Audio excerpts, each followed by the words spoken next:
At the Tulsi Ghat in Banaras, where Tulsidas scripted his Ramcharitmanas, we're now joined by Arvind Kejriwal, who has brought his battle against Narendra Modi to the heart of Varanasi. Arvind, thanks for talking to us. आपसे सबसे पहले पूछूंगी, बहुत से लोग मानते हैं कि एक स्ट्रेटेजिक गलती हुई कि आपकी एक एंटी करप्शन मूवमेंट, जन लोकपाल बिल के इश्यूज बहुत अच्छे जा रहे थे, लेकिन बनारस में नरेंद्र मोदी के खिलाफ लड़कर you are fighting a losing battle. आप क्या मानेंगे इस बात को? मेरी हार या जीत के लिए थोड़ी लड़ रहा हूँ मैं सत्ता पाने के लिए थोड़ी लड़ रहा हूँ कि मेरे को सीट चाहिए, सांसद बनना है, संसद में जाना है. अगर यही करना होता तो मैं भी एक सेफ सीट ढूंढ लेता, देश में कहीं से भी एक सेफ सीट ढूंढ लेता. देश को बचाने के लिए निकले हम लोग. पिछले 3 साल से जो फाइट कर रहे हैं, पुलिस के डंडे खाए, जेल गए, सब कुछ झेला है, देश को बचाने के लिए किया है.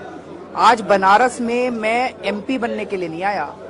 बनारस में मैं इसलिए आया हूं क्योंकि देश को नरेंद्र मोदी जी से बचाना है, राहुल गांधी से बचाना है. हमारे देश की ये जो पॉलिटिक्स हो गई है ना, 5 साल एनडीए, फिर 5 साल यूपीए, फिर 5 साल एनडीए, फिर 5 साल यूपीए, इन दोनों से परेशान हो चुके हैं लोग. मतलब लोगों की चलती नहीं है, एक बार उसको हरा देते हैं, एक बार उसको हरा देते हैं. मैं लोगों को ये बताने के लिए आया हूँ, जो लोगों को ये भ्रम हो गया है कि मोदी जी विकास पुरुष हैं, मोदी जी विकास पुरुष हैं, जो मीडिया के कुछ लोगों ने पिछले 1 साल से. मैं भी गुजरात गया था तो वो सारा देख के आया हूँ कि गुजरात के अंदर कोई विकास नहीं हुआ, ये सारा झूठ बोला जा रहा है. वो जनता को बताने के लिए आया हूँ. कहीं ऐसा ना कर देना, वाराणसी के लोग ऐसा ना कर दें कि लोग कहें कि कैसे व्यक्ति को वोट. तो इस बार दोनों को हराना जरूरी है. राहुल गांधी जी को भी हराना जरूरी है और मोदी जी को भी हराना. तो आप राहुल गांधी के खिलाफ भी क्यों नहीं लड़ रहे? बहुत से लोग 2 सीट से लड़ रहे हैं, आप भी लड़ सकते थे. नहीं, आप कहेंगे 543 सीट से भी लड़ सकते. नहीं, मैं सिर्फ इन 2 मेन कंटेंडर्स की बात कर रही हूँ. कुमार विश्वास गए हैं ना, कुमार विश्वास अरविंद केजरीवाल तो नहीं है. तो कुमार विश्वास है, वो राहुल गांधी जी को हराएंगे. मैं यहाँ पे आया हूँ वाराणसी के लोगों से बातचीत करने के लिए. राहुल गांधी भी हारेंगे इस बार, नरेंद्र मोदी जी भी हारेंगे इस बार. ये चुनाव ऑर्डिनरी चुनाव नहीं है 2014 का. ये इस देश का भविष्य बदलेगा. It is going to be a turning point in the history of India. अगर इस बार आप सोच के देखो, ये 2 पॉलिटिकल फोर्सेज हैं, एनडीए और यूपीए. इनके जो शहंशाह हैं, एक के शहंशाह नरेंद्र मोदी, एक के शहंशाह हैं राहुल गांधी. अगर इन दोनों को इस बार लोगों ने हरा दिया, ये दोनों कोलैप्स कर जाएंगे. और उसके बाद से जो राजनीति निकलेगी, मुझे लगता है उसके 1 साल के अंदर दोबारा चुनाव होगा. और उसके बाद जो इस देश की राजनीति निकलेगी, उसके बाद इस संसद के अंदर अच्छे लोग जाना चाहते हैं. बहुत इंटरेस्टिंग बात आप कह रहे हैं. आप कह रहे हैं एक चुनाव होगा, उसमें किसी की जीत होगी और 1 साल बाद इस चुनाव के अंदर 2014 के चुनाव के अंदर इस देश की जनता को राहुल गांधी को भी हराना है, नरेंद्र मोदी जी को भी हराना है, दोनों को हराना है. और फिर चर्निंग होगी पॉलिटिक्स इस देश की. और फिर 1 साल और में चुनाव, 1 साल के अंदर दोबारा चुनाव होगा. और वो चुनाव जो होगा वो इस देश के अंदर स्टेबिलिटी भी लाएगा और इस देश के अंदर ईमानदार राजनीति भी लेके आएगा. मैं इस देश के लोगों से अपील करना चाहता हूँ कि ये मौका है. इस बार इसमें चक्कर में मत पड़ना कि किसको कितनी सीट. ये सारा का सारा 2014 का चुनाव केवल 2 कंस्टिट्यूएंसीज पे लड़ा जाएगा. एक अमेठी के अंदर लड़ा जाएगा और एक वाराणसी के अंदर लड़ा जाएगा. इस देश के सारे लोग अपना अपना काम धंधा छोड़ के इन दोनों कंस्टिट्यूएंसीज के अंदर पहुंच जाओ. अगर हमने राहुल गांधी को हरा दिया और नरेंद्र मोदी जी को हरा दिया, इस देश का इतिहास जो है वो पलटी लेगा. आप बनारस में कितना समय बताएंगे? इसलिए पूछ रही हूँ कि बहुत से लोग यहाँ कहते हैं, मैं हूँ अभी कल, उनको एक चाहिए, एक मेंबर ऑफ पार्लियामेंट, एक सांसद जो कमिटेड रहे. ये नहीं कि मोदी जी आए, बाहर से गुजरात जीत गए तो बनारस छोड़ गए. आप आए, आपके कोई और नेशनल प्लान हो, आप मान लीजिए आप जीत जाते हैं. मैं आपकी बात से 100% सहमत हूँ. अगर ये ऑर्डिनरी चुनाव होता तो ये क्वेश्चन बड़ा लेजिटिमेट था. ये एक्स्ट्राऑर्डिनरी चुनाव है. ये चुनाव वाराणसी या नई दिल्ली या हरियाणा या पंजाब का चुनाव नहीं है. ये 1 सीट का चुनाव नहीं है. ये चुनाव इस देश को बचाने के लिए चुनाव है. अगर ये देश बचेगा तो वाराणसी बचेगा, अगर देश बचेगा तो गंगा बचेगी, अगर देश बचेगा तो दिल्ली बचेगी. इसलिए ये वाला चुनाव बहुत ही एक्स्ट्राऑर्डिनरी चुनाव है. इसको आप वाराणसी और नई दिल्ली और उसके पर्सपेक्टिव में मत. You're saying it can't be seen as a local election. It is not a local election. It is about saving the country. इस देश को बचाने के लिए. What does Banaras symbolize to you, Arvind? Banaras में तो सवेरे से घूम रहा हूँ. I am really amazed. मैं पहले भी कई बार आया था, लेकिन इतना इंटेंस दौरा मैंने फ्रैंकली कभी नहीं किया. ये वो शहर है जहाँ तुलसीदास ने रामायण लिखी. ये वो शहर है जहाँ रानी लक्ष्मीबाई का जन्म हुआ. ये वो शहर है जहाँ पे राजा हरीशचंद्र ने वो राजा घाट के ऊपर अपनी पत्नी से कहा कि अपना वो लेके आओ. इतनी मतलब it is full of history, number 1. And number 2, ये इतने धर्म का शहर है और उसका इतना बुरा हाल हुआ पड़ा है. अब आप अगर देखें तो वो क्यों है? The reasons are not local. अगर हम रीजंस लोकल ढूंढने की कोशिश करेंगे, रीजंस लोकल नहीं है. जो इतना बुरा हाल है, गंगा का पानी इतना गंदा हो गया है, चारों तरफ इतनी गंदगी है, सड़कें टूटी हुई है, इसके रीजन पॉलिटिक्स के अंदर हैं, इसके रीजन राजनीति के अंदर हैं. और इस देश की जब तक राजनीति साफ नहीं की जाएगी तब तक समाधान नहीं मिलने वाले। बात अब दिल्ली और वाराणसी की नहीं बची है, बात है कि देश की राजनीति को बदलना पड़ेगा। आपने धर्म की बात की। एक जमाना था when Arvind Kejriwal was an atheist. फिर जब आप जीते दिल्ली में, आपने कहा कि भगवान के बिना ये नहीं हो सकता था। जो जो आपने बनारस में किया, गंगा स्नान, यहाँ आकर आप संकट मोचन के महंत जी से मिले और आपने गंगा को जाके प्रणाम किया। Is Arvind Kejriwal now a believer और is he doing all this for elections? नहीं, मैंने तो हमेशा कहा है कि पिछले 3 साल से ये आंदोलन जितना बड़ा बना, मैंने बहुत बार सोचा है ये हमारी वजह से नहीं बना, हम तो बहुत छोटे लोग हैं। ये इसमें कुछ ना कुछ कुदरती करिश्मा हो रहा है। आप उसको अल्लाह कह लीजिए, खुदा कह लीजिए, भगवान कह लीजिए, ईश्वर कह लीजिए, जीसस कह लीजिए, जो मर्जी नाम दे लीजिए। कुछ ना कुछ कुदरत का करिश्मा हो रहा है कि इस देश के लोग इतनी भारी संख्या में हिंदू, अभी मेरे को एक नीचे आदमी मिले, उन्होंने कहा जी आपने, एक पुलिस वाला, उन्होंने कहा आपने राजनीति के अंदर जाति और धर्म की दीवारें तोड़ दी है। मैंने नहीं तोड़ी है, कुछ ना कुछ कुदरती करिश्मा हो रहा है। मैं बहुत छोटा आदमी हूँ, कुदरत कर रही है। कहते हैं ना, जब पाप का घड़ा बहुत ज्यादा भर जाता है तो फिर कुदरत अपनी झाड़ू चलाती है। वही देश के अंदर अभी हो रहा है। बीजेपी वाले कहते हैं कि जब नरेंद्र मोदी बनारस से लड़ते हैं तो बाकी पार्टीज कहती हैं ये सॉफ्ट हिंदुत्व है। जब अरविंद केजरीवाल या राहुल गांधी जाते हैं तब कहते हैं कि ये तो भाई अपने धर्म से जा रहे हैं। तो आपको लगता है कि बीजेपी की इस क्रिटिसिज्म में कुछ बीजेपी वालों को कहने दो ना, बीजेपी वाले कुछ कुछ कहते रहते हैं। आपको क्या लगता है यहाँ पर सेंट्रल इश्यू आपकी कैंपेन का क्या रहेगा? पूरे देश के अंदर सेंट्रल इशू एक ही है जी, जनता को ईमानदार राजनीति चाहिए। आज सवेरे सवेरे एक मंदिर में गया, एक औरत ने मेरा हाथ पकड़ लिया, कहती है भाई साहब कुछ भी करो, इस महंगाई से छुटकारा दिलाओ। जनता का घर चलाना मुश्किल हो गया है, बच्चे पालने मुश्किल हो गए हैं, क्या करें अब लोग, किसको वोट दें? यही मैं कहने के जा रहा हूँ, अब तो खड़े हो जाओ, अब इस मोदी और राहुल गांधी के चक्कर में मत पड़ो, आपका नहीं तो लूट जाएंगे। आपकी जो एक डिसएडवांटेज है कि यहाँ लोकल इंफ्रास्ट्रक्चर नहीं है। आज भी आप अपने वॉलंटियर्स को बहुत बहुत अलग अलग हिस्सों से लेकर आए हैं, उसका क्या करेंगे? मुझे इंफ्रास्ट्रक्चर किस लिए चाहिए? मेरा चुनाव थोड़ी है। वॉलंटियर्स, ये सारे वॉलंटियर्स बनेंगे, पूरी काशी वॉलंटियर बनेगी, हर घर के अंदर वॉलंटियर पैदा होगा। ये इनका चुनाव है, इस देश के लोगों का चुनाव है।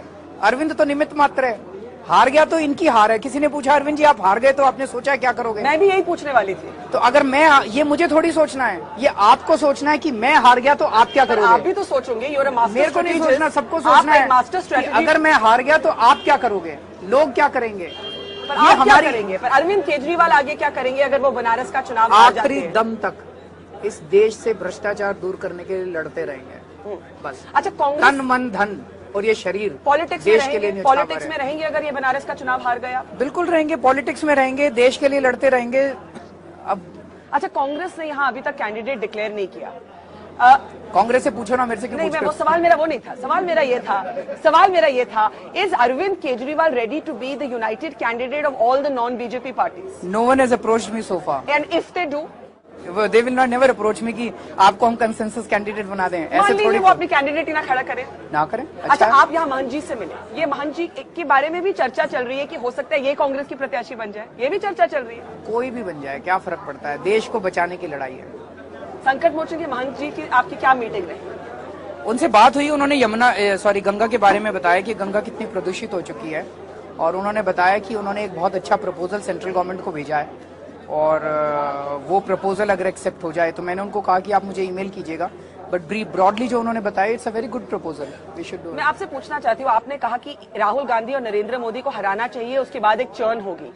इस चुनाव में जो आगे होता है, are you ready to look at non Congress non BJP parties as potential partners? Left party की बात करती हूँ, प्रकाश कराट ने एक चिट्ठी लिखी और एक स्टेटमेंट दी। उन्होंने कहा हमारी काफी कॉमनैलिटीज हैं, we are ready, we don't look at them as antagonists. Is there any other party Arvind Kejriwal can do business with? Barkha, मैं आपसे रिक्वेस्ट करूंगा, आप थोड़ा सा अपने दिमाग को इस पार्टी पॉलिटिक्स से बाहर ले जाओ और इसको एक आजादी की लड़ाई के रूप में देखो।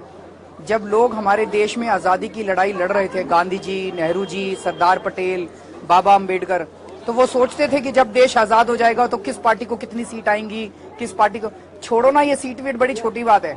इस देश को आजाद कराना है, इस देश को आजाद करा के सत्ता जनता के हाथ में देनी है। Fighting to win, aren't you fighting to win? आप जो लड़ता है वो जीतना अगर चाहता मेरे है। को, जैसा मैंने अभी आपको कहा, अगर मेरे को जीतने की लालसा होती, अगर सत्ता की लालसा होती, तो मैं एक सेफ सीट ढूंढता ना। मैं यहाँ पे खुद जीतने के लिए नहीं आया, मैं यहाँ पे नरेंद्र मोदी जी को हराने के लिए आया हूँ, और मैं नहीं हराऊंगा, जनता हराएगी। जो लोग कहते हैं कि भाई जनता आपकी बाहर से आई है, बनारस की नहीं है, उसके बारे में क्या कहेंगे? जनता बाहर से भी आएगी। मैंने आपको कहा ये देश की लड़ाई है, ये बनारस की या दिल्ली की लड़ाई नहीं है। मैं आज अपील भी करूंगा आपके चैनल के माध्यम से भी, जो लोग देख रहे हैं अपना काम धंधा छोड़ के 1.5 महीने के लिए वाराणसी आ जाओ, और वाराणसी की जनता भी खड़ी होगी, आप लोगों को भी खड़े होना है। आधे लोग अमेठी चले जाओ, आधे लोग वाराणसी आ जाओ। इस बार राहुल गांधी को भी हराना है, इस बार नरेंद्र मोदी को भी हराना है, इस बार बीजेपी को भी हराना है, इस बार कांग्रेस को भी हराना है। आपके लिए सबसे बड़ा अपोनेंट कौन है? Who is enemy number 1? Is it Congress और is it BJP? Is communalism more of a problem और is corruption more of a problem? Both corruption and communalism are the problems. भ्रष्टाचार और फिरका परस्ती, सांप्रदायिकता दोनों समस्याएं हैं, और बीजेपी और कांग्रेस दोनों उतनी ही डीपली इन दोनों में एंट्रेंच्ड है जितनी। ये भी चर्चा चल रही है कि दिग्विजय सिंह कहते हैं मैं भी बनारस से चुनाव लड़ने के लिए तैयार हूँ। आपके तो पुराने मित्र हैं। दिग्विजय सिंह मेरे मित्र हैं। मैं I am saying it with sense of humour. लड़े, अच्छा है। अगर आए तो मैं मतलब इन कांग्रेसियों में हिम्मत तो हुई एक दूसरे के खिलाफ लड़ने की, नहीं तो इनके अंदर सेटिंग थी। राहुल गांधी जी के खिलाफ कभी भी बीजेपी वालों ने स्ट्रांग कैंडिडेट नहीं खड़ा किया, नरेंद्र मोदी जी के खिलाफ कभी भी कांग्रेस ने स्ट्रांग कैंडिडेट खड़ा नहीं किया। दोनों में मैच फिक्सिंग थी, दोनों में सेटिंग थी। इस बार इनकी सारी सेटिंग तोड़ दी हम लोगों ने। इनके सारे बड़े बड़े लोगों के खिलाफ हमने स्ट्रांग कैंडिडेट्स खड़े किए हैं। कपिल सिब्बल के खिलाफ आशुतोष को खड़ा किया है, इसके खिलाफ उसको, उसके खिलाफ। इन सारे बड़े बड़े नेताओं को हराना इस बार। पर बीजेपी वाले कहते हैं you are soft on Congress and Congress कहते हैं we are soft on BJP. Are you equidistant कि अगर ऐसा सिनेरियो आए, आप फिर से पार्टी पॉलिटिक्स में पहुंच गए। मैं कुछ और पूछ रही हूँ, who is a better prime minister? Cameraman भी हंस रहा है। Who is a better prime minister, Rahul Gandhi और नरेंद्र मोदी? अगर यही दो चॉइसेस होते तो अरविंद केजरीवाल किसको चुनते? पर ये दोनों चॉइसेस नहीं है ना, तो ये अरविंद जनता को केजरीवाल समझा क्या रहे चॉइस हैं। है? Is Arvind Kejriwal the third choice? 120 crore लोगों में आपको अच्छा आदमी मिलेगा, आप चिंता मत कीजिए। इस देश की जनता पे विश्वास करना शुरू कीजिए, इन पार्टियों के चक्कर से बाहर निकलिए। ये पार्टियों ने लूट लिया इस देश को, फिर भी आप इन पार्टियों के चक्कर में, गम चक्कर में पड़ अच्छा, जाते मेरे हो। दो आखिरी सवाल। इलेक्शन कमीशन का एक ऑर्डर आया है, बहुत जरूरी बात है। इलेक्शन कमीशन का एक ऑर्डर आया है, जो आपने गैस प्राइसेस की इश्यू उठाई थी, उसको डिफर करने के लिए। Do you see this as a vindication? Government ने अभी तक फैसला नहीं किया कि इसका अपील होगा या नहीं, वो सोलिसिटर जनरल को कंसल्ट कर रहे हैं। बीजेपी वालों ने अपोज किया था क्या गैस प्राइस को? वो कहते हैं कि हमने पार्लियामेंट्री कमेटी पे किया था, वो ऑन रिकॉर्ड भी कहते हैं प्राइसेस मैकेनिज्म कुछ अलग होनी चाहिए। अरुण जेटली ने बोला और चंदन मित्रा ने बोला। उनके हिसाब से कितना होना चाहिए? वो कहते हैं कि कोई मैकेनिज्म होना चाहिए। कितना होना चाहिए उनके हिसाब से? फिगर नहीं दिया उन्होंने अभी। मैं देता हूँ फिगर। नरेंद्र मोदी जी ने केंद्र सरकार को चिट्ठी लिखी है कि गैस का प्राइस $16 होना चाहिए। झूठ बोल रहे हैं बीजेपी वाले। मिले हुए दोनों मुकेश अंबानी के साथ। मुकेश अंबानी गैस निकालते हैं तो $1 का खर्चा आता है। आज केंद्र सरकार उनको $4 दे रही है। अब यूपीए चुनाव के पहले मुकेश अंबानी का दाम बढ़ा के $8 कर रही थी, और ये नरेंद्र मोदी कहते हैं इसको $16 होना चाहिए। कंपटीशन लगा हुआ है बीजेपी और कांग्रेस में कि मुकेश अंबानी का बड़ा चमचा कौन है। इस देश को कौन बचाएगा मुकेश अंबानी से? दोनों मिले हुए मुकेश। यही तो बताने आए हम वाराणसी को लोगों को कि अगर तुम लोगों ने अगर इस बार भी नरेंद्र मोदी को वोट दे दिया तो महंगाई के लिए फिर अपने आप को कोसना, फिर किसी और को मत कोसना। ये दोनों जिम्मेदार हैं इस देश में महंगाई के लिए। पहली बार आम आदमी पार्टी ने हिम्मत दिखाई है मुकेश अंबानी को चैलेंज करने की। मुकेश अंबानी के खिलाफ मैंने एफआईआर दर्ज कराई थी। हिम्मत है किसी में एफआईआर दर्ज कराएगा मुकेश अंबानी? फिर मैंने चिट्ठी लिखी थी इलेक्शन कमीशन को। आज देश को पहली बार 1 अप्रैल से इस देश में दुगने दाम हो जाते सारे खाने पीने की चीजों के। बिजली के दाम दुगने हो जाते। हम लोगों के एफर्ट से आज ये रुका है। 2 महीने के लिए टल गया। अभी भी अगर इस देश की जनता खड़ी नहीं हुई, अभी भी अगर एनडीए और यूपीए को जिता दिया, तो फिर ये देख लेना कि चुनाव के बाद अगर कांग्रेस जीत गई तो दुगने दाम हो जाएंगे और मोदी जीत गए तो 4 गुने दाम हो जाएंगे। लास्ट क्वेश्चन, मीडिया को दुश्मन क्यों बना के आप बैठे हैं? आपके बारे में लोग कहते हैं कि मीडिया को गालियां पड़ती है कि अरविंद केजरीवाल को डिस्प्रोपोर्शनेट अटेंशन पड़ती है, लेकिन आप भी मीडिया को गालियां देते हैं। ये मीडिया को दुश्मन क्यों बनाया आप? मैंने थोड़े दुश्मन बनाया, हमने तो सारे जो गलत लोग हैं उनको दुश्मन बनाया। अगर कोई ठीक काम करेगा हम उसकी प्रशंसा करेंगे, कोई गलत काम करेगा तो उसकी बुराई करेंगे।